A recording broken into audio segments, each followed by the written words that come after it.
En 2016, Apple a introduit de nouveaux modèles de MacBook Pro qui comportaient la Touch Bar, un affichage en verre étroit et sensible au toucher en haut du clavier.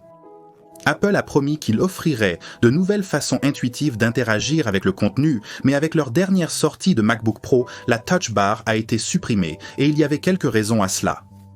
Officiellement, Apple a donné une justification générique disant « Les utilisateurs apprécient la rangée de fonctions de pleine hauteur sur le clavier Magic indépendant et nous l'avons apporté au MacBook Pro.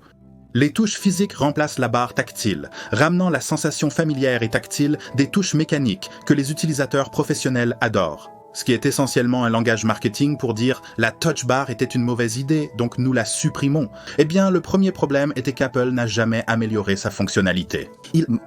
Certains utilisateurs ont apprécié les raccourcis qu'il offrait, comme un accès rapide aux emojis pendant le chat ou des ajustements d'outils dans les applications de retouche photo. Cependant, sa fonctionnalité limitée a conduit à un accueil tiède parmi les utilisateurs. En fait, Apple comptait sur les développeurs tiers pour utiliser la Touch Bar dans leurs propres applications. Mais cela ne s'est pas produit dans la plupart des cas car la fonctionnalité était limitée au modèle MacBook Pro.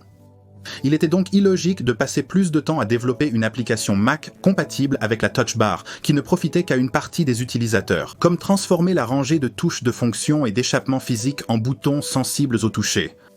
Quelque chose qui a frustré les utilisateurs qui se sont plaints des erreurs de frappe et du besoin constant de regarder leur clavier, ralentissant leur flux de travail. Plus tard, le bouton d'échappement a été retransformé en une touche physique avec le MacBook Pro de 16 pouces, mais la Touch Bar est restée décevante pour les utilisateurs, qui la trouvaient plus gênante qu'utile. Donc, du point de vue d'Apple, continuer à inclure la Touch Bar serait une erreur.